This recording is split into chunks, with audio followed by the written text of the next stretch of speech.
rays replaced with sky blue, and the sunshine is smooth.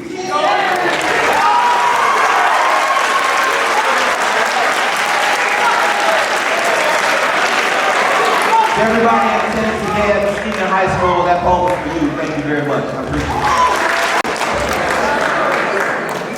How y'all doing? Unfortunately, my name is Muskegon. I go by Cosby. He lied to you. I ain't graduated. I'm So, I'm class of 02. I did attend Muskegon High School, but I didn't graduate. I went to job for it. Got my GED there, and then I left job for it in the military, and went to the Navy. So, see how I look about myself, like I said, I went to school here. I was a trouble kid, always getting in trouble. Didn't want to do nothing, didn't want to go to class, didn't want to do no work. I was never stupid, I just wanted to be cool. I was always, the class clown, always had jokes. Anybody that know me know I'm funny, I'm hilarious.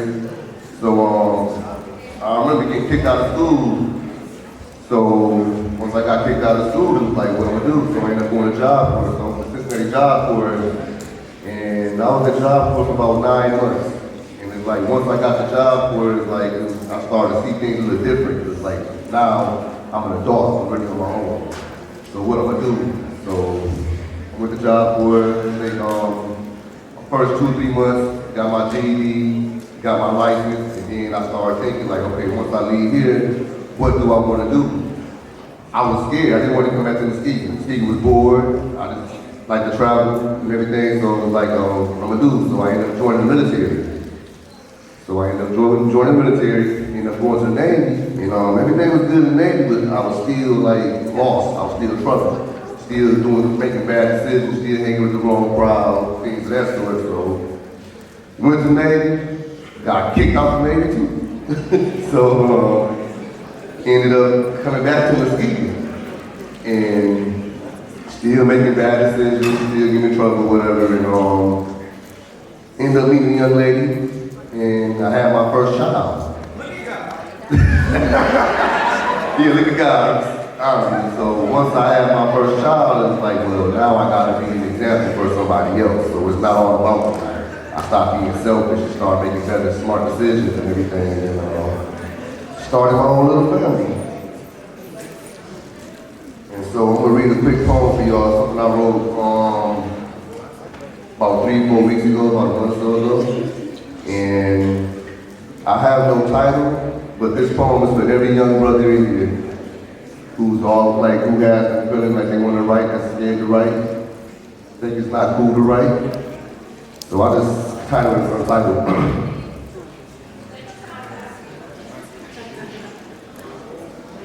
I want to tell them his thoughts are matter. In fact, they matter. How even the noise that surrounds them used to. Right. Or thoughts are not always right. That is respected is necessary. I want to warn him. Encourage his courage to not measure his value according to the masses. They often miss the magic. Greatness is never extolled or handcrafted by the proud. I want to tell him to listen to the silence. Stories that cry to be told. His story is dying to be told. It matters not who believes in him, just keep believing in him. Give no proper doubt, there's always something, somewhere to write about. If it pains you, write it out. I want to tell him, I was him, a boy, who could only rely on empty pages, where my only place I felt alive was in those margins, where a notebook was the only place I could be heard. I found peace in those pieces. Still, I give away peace to me in every piece. Close this prose and rhyme flows. This is why they feel the real in my rich pain. I just want to tell him, he can do the same. Thank you. I actually went to Mona Shores High School for a year. I know, right? I know. I should have told y'all that, but they were the only school that had an orchestra. Yeah. So when my parents moved around a lot, I don't know if any of y'all can relate to that, but I did not go to the same school every single year, so that's why I kind of ended up in weird places like Mona Shores. I did not like it there at all. And so my piece kind of talks about family. When I was in high school, my family had a lot of BS going on. My parents were fighting all the time. My dad was abusive. And it was really a lot for me to deal with. And so I found that writing and poetry really helped me to process all the BS that was going on at home. And so I don't know how many of y'all are writers, but I encourage you just to pull out a notebook and see what you can come up with, because you might just surprise yourself. Everybody has a really important story to share, and everybody has pain that they're dealing with every single day. And so it's really important for us to find healthy ways to deal with that pain, because otherwise we just kind of self-destruct. So this one is called Fathers, and it's really for anybody who struggles with their relationship with their father. Hey, I didn't have one growing up either, so that's kind of where this came from. All right, y'all ready? Fathers, be good to your daughters, because in America, black girls end up slaughtered. And we have to walk around and act like we're unbothered, but there's no heartbreak in the world like one that comes from a father. Fathers, be good to your daughters, because the love you give her now, it might just make her smarter. And she already lives in a world where she has to work way harder, and the distance you feel it now, it will only grow farther. Fathers, please be good to your daughters, because they're killing girls like Breonna Taylor, and we don't want to be martyrs. And the men won't protect us because they say, that's not my daughter. Then they force us to give it in like our bodies to barter. Okay, bars! Okay. It's disheartening, because I spent my whole life searching and hoping that you would notice, or just for a moment that you would focus. You may not know this, but sometimes I really feel like I'm soulless, because this void is so big that it can swallow me whole. And that's why I wrote this, because I kept it all inside for so long, and I always wonder if one day you might just right these wrongs, but I doubt it, so I pour my whole heart out in this song. And all I wanted was to really feel like I belong. So I say, fathers, be good to your daughters, because one day she'll be grown and heading off to college, and some boy will try to convince her not to be so modest, and she'll question her very worth because she lacks your guidance. You hear me, Father? I know you tried to be good to your daughter, but I always felt like something was missing. Did you really try your hardest? I guess I turned out okay, despite the bruising and scarring and the pain I buried deep inside that they call trauma. And sometimes I really feel like it was just me and my mama, and I still cry tears whenever I hear no more drama, like, no more drama in my life. I don't ever wanna hurt again.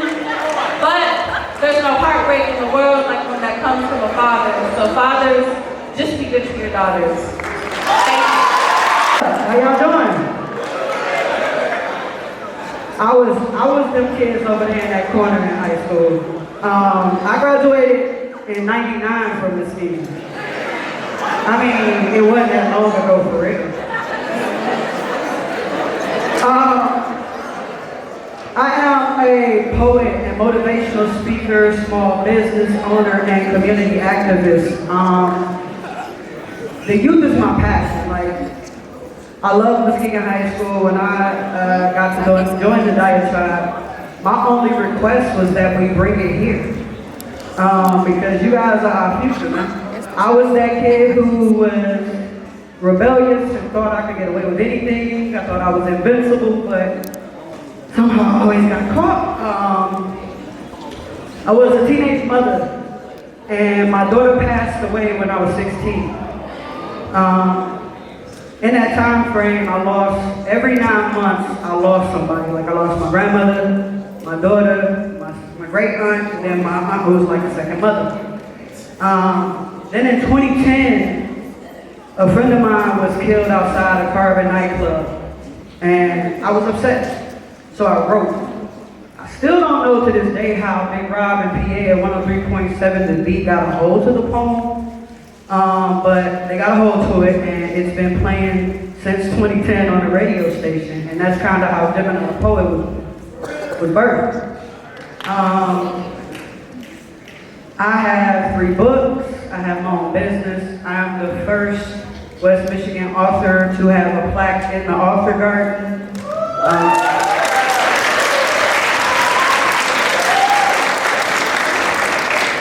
I've done 4 TEDx talks. I actually started off not doing poetry in high school. I was like the only female who would rap battle the dudes. And so if you a writer out there that does music, guess what? You're a poet. How many of y'all do music? Y'all poets. And well, I shouldn't ask a question. I also mentor and help out the Lady Red's varsity team because I'm a diehard Big Red. I was an Indian, sorry y'all, I went on him. But I love the Big Red basketball. And today we just gonna rock out with y'all. I'm gonna kick it off with a poem called My City. I come from where the goons are the most respected in the room. Held with the highest respect and labeled as true. Even though that's a lie because they fooling you. They don't tell you about the tears they cry. Or having to try and concoct a solid alibi. Or looking over their shoulder every time a car rolls by. Instead they feed you the lie that they ain't afraid to die when truth is, they fear being taken away from their loved ones or kids. Whether it be to a casket or serving a lifelong bid, it is what it is. That quick cash could be here today and gone tomorrow. Life can be ended by a tip that's hollow. Sorry if this is too real, but the truth is what you are being forced to swallow. They don't tell you how friends disappear after that sale closes. Instead, all y'all see is Facebook stats stating how they hold it. They get it down. When truth is, they no longer around. No letters, visits, or money on their books. They just making them stats for that good look. They don't tell y'all it's out of sight, out of mind. Especially when one gets hit with that you finna be sitting for a while kind of time. When one of them fans fall victim to the streets, either by death or a cage, they honor them with RIP or free a real one on a T. Instead of showing them real love while they free and teaching them their kids. Show mad love to those being free, but call the ones lame that out here chasing legal dreams and getting a degree. This is all beyond me. Black man, do you not understand that with the same dedication that you give to these streets, you can reach out and grab a young man by the hand and divert the devil's plan to kill, steal, and destroy. Because truth of the matter is, all any little boy truly desires is a solid father figure to show him the bigger picture. No child ever starts off want to be labeled a real nigga or ever wishes to fall victim to the trigger. So it's now or never for the men of our city to create better. Show our young men the true definition of a man.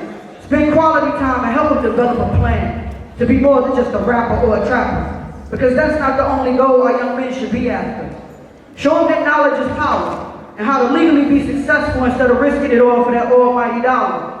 Show them there's nothing wrong with being a scholar. And if you're not in your kid's life, return and be that father. Because our kids are crying out, but we seem to not be listening. How else can we explain the lack of empathy missing? It's time for the ones who aren't always right to step up and lead this fight. Give them your truth and provide insight on your trials and tribulations. And show them how you were able to turn around your situation. And keep in mind, the truth isn't always pretty. But we need you, black man. Sincerely, your city. Thank you. All right. I did this piece when there was a lot of, it's still a lot of, cops killing black men on the car endangered species.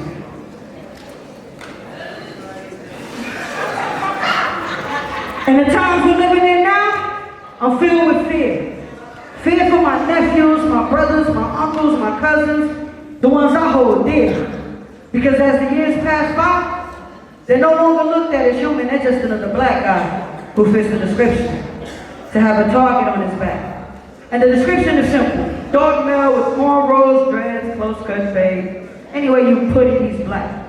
And whether you like to admit it or not, us as a race right now is under attack. Facts. It's all I'm spitting. History is repeating itself as if a sequel has been written.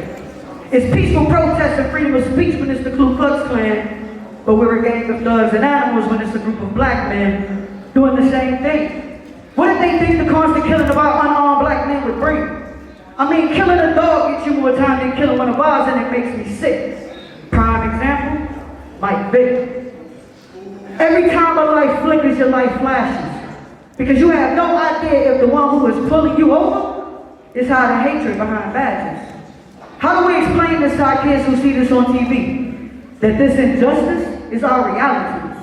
That the same ones who swore to serve and protect, neglect, to cherish the life of the next. Man, just because his skin color is of a darker tan, it's okay to shoot him in his back, he ran. It's okay to punch him repeatedly because even with his hands stuck behind his back, he didn't listen. That these officers are rarely charged because the tapes mysteriously come up missing. Listen, the message is loud and clear. It really doesn't matter that we're living in a state of fear. They'll never understand why we've resorted to not doing things peacefully. And they'll never understand because they're not the endangered species. Thank you.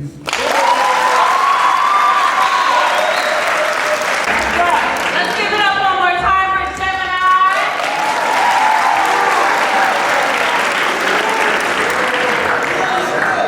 So obviously poetry is a great way for you to process your feelings at home and also looking at all the stuff that's going on in the world that pisses you off is a really great outlet. So I look at what's going on in the world, I get pissed off. So this poem came from a place of just being really frustrated with how, especially Black women, are represented in the media. So this one's called Misrepresentation. How you doing, miss? I see you, sis, out here glowing and shining, bright like a diamond in the rough. Because this life we're living, it must be tough. Keeping up with the trends, surrounded by fake friends, but your nails done, hair done, everything did. Misrepresentation. How hard it must be to survive in this nation where the women we see don't look like you or me, just bombshells and models all over TV. Between you and me, something has got to change. Black women are always the face, but they won't show us the range. They glorify our pain, make us feel insane, over-sexualize our bodies to keep us locked in these chains. And we can't speak the truth because it's viewed as a threat, too hostile or angry to earn some respect. Mask emotion so we can be seen as perfect, and every moment we stay silent fills our souls with regret. Misrepresentation. Things change so much from generation to generation, but when you peel back those layers, not much has changed at all. History's repeating and we need a wake-up call. Because we're sleeping through revolution and they want us to feel small, so united we must stand, or divided we shall fall. So, excuse me, miss, I see you, sis, out here glowing and shining, bright like a diamond. It takes pressure to become so great, so beautiful and flawless despite your mistakes. With the cards stacked against you, you stare fear in the face and breaking Black ceilings of gender and race. Misrepresentation, don't you dare give up now. Too many sacrifices have been made to simply bow down. Like a rose in concrete, you emerge from the ground. They try to box you in, but you refuse to be bound. And I know heavy is the head that wears the crown, carrying burdens of injustice that have been passed down. But together, we are stronger, and I know that now. So keep representing and make your ancestors proud. Thank you. All right, we're gonna bring come out. Sequence. Too much of the American touch. It's hard to think it doesn't come natural to feel anything other than the landmine shown to its eyelids, blink.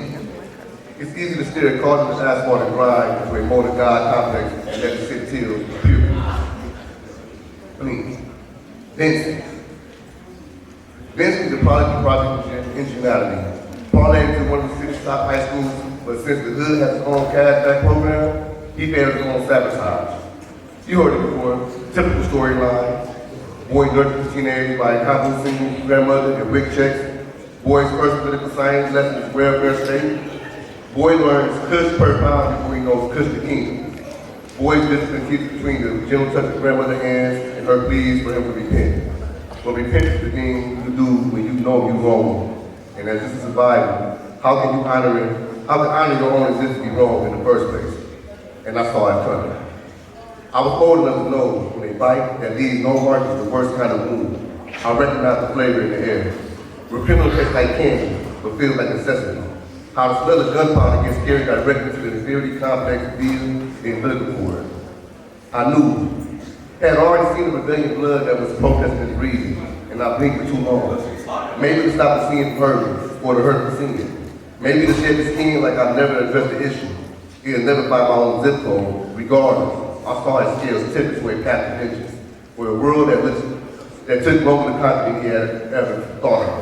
and how good bylaws are underwritten to muscle memory. Yet I said nothing. This a tale not uncommon, and still I blink. Blink the common, I regret, I hope. I wonder now, how I let him become a transaction exchange and lean against. When did the survivor become a haiku reformatted to repeated stanzas? I have things I want to tell them. I should have told them before getting things true and discarded this mighty flesh that moves, that have graduated to spitfire, the rhyme. I should have spoken of metamorphosis, of cocoons and change, like when Muskegon was a clan before it was an investment. And fatherhood and border crossing, these are all stories that could have burned away his scars, but I didn't.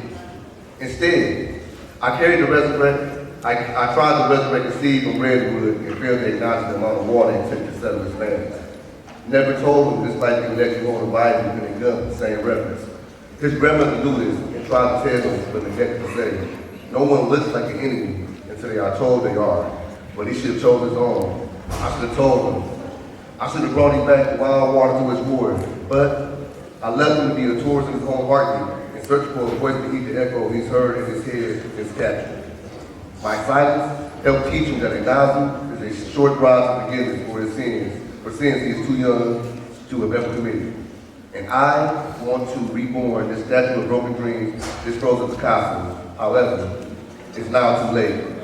Now his casket holds a peaceful array of collectibles I need to call my friend. P.S. I should have wrote this poem a long time ago. Thank you. Give it up for y'all. All right, so y'all want to hear about family, police, or my first crush?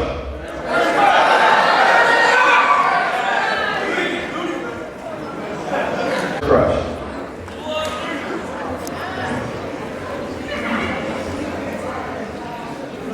So this is about my first crush. I met her at a teen spot. It was called the Order Room. Here, what was the one at here? The Palace. It would have been like similar to the Palace, but like I would drive from Muskegon to go to Grand Rapids. And this is where I first met her. We're still friends to this day, but we are not together. And so I call it Unicorn. When I first met her, I was flustered, my mind was butter, and I uttered, "What's your email address?" Not what's your name, not what's your sign, but what's your email address? See, who in the world says that, man? See, I confess that she's so beautiful that a man with words loses them. Undisputed win for her, no contest. And the word beautiful is an understatement, almost worthless. I am understating what she means in real life. She is better than my dreams. She is perfect. But perfect is not real, it's not 100%, but all I've ever wanted in a wish come true is, see, she is shy, but exciting. Her smile can make futures bright. And for her, I would clash with any type. She has lips you just stare at. Pecan-colored hair that flows down her face and neck and rests on her shoulders. Over the time I've gotten to know her, I've never told her you are the reason I believe in love at first sight. There was nothing I wouldn't do for you. See, if I knew I was going blind tomorrow, I would ask for her time and borrow her company. Comfortably, I would say, Lauren R7167@youknowwhat.com. I'm going to blind tomorrow, and if I can remember anything or anyone, I want it to be you, because you aren't just anything, you are the one and you're splendid. I've always compared every girl to you. You, to me, are my own personal model, and I no longer wish to pretend it. Pretentious can only define my attempt of how I see you, and if I couldn't anymore, I can explain how I saw you and how I now picture you speaking to me as if I was blind. The positive. You would never age. The two creases that lift your smiles on the side of your face would never wrinkle. The negative, we wouldn't grow old together, but in real life, if I was blind, my other senses would heighten for you, so either way I would like it. Even though I said model, you are one of a kind only because you don't have a kid. When I talk to you and I hear your voice or I'm blessed with your presence, my stomach flips like I just took a shiv. Up and cut, remove my rib, I am made whole again because I see where it is. It's in your laugh, your style, your personality, your skin tone, your lips, your eyes, your neck, and then some. You are gifted and cursed in my heart. You challenge my strength and you pull my ego apart, and that is why I'm torn and I call you my unicorn. My unicorn, my Eleanor, gone in 60 seconds. As a never-ending story tale, fairy tale, make-believe, or lie, my unicorn. Are you a mythical, fabled creature, impossible to catch, or am I so scared to lose you, that's why I've never tried, see? I asked for your email address so I could write you beautiful things while you were away at college so that you would know you were always on my mind. And in all honesty, I didn't. because I was scared you would have never written the same words back or would never find the time. But if you ever wondered why I caused unicorns in your face, now you know why. Thank you. So